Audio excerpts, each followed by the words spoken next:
puku sa dostal Demitra a delovkou zvýšil na 3-1. Som to videl na tom chalanovi, že je to úplne niečo iné, korčuliarsky pohybov ako tí ostatní chlapci. Proste každý na ňom videl, že bude jednoho dňa hrať v NHL a to sa aj potvrdilo.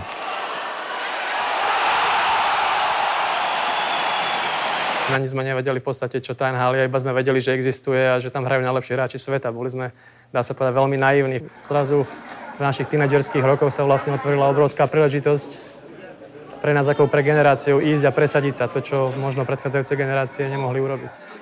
Tak on, však viete, on tu dlho nebol.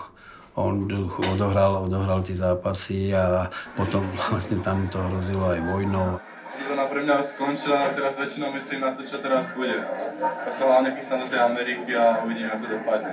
Pamätám si, ako sme obidva podpísali svojho prvého agenta, Richa Wintera, ktorý tam ani neprišiel osobne, ale poslal tam svojho zástupcu, ktorým bol Mira Heniš. Ten nám pohovoril čo a ako a že aby sme sa nebáli.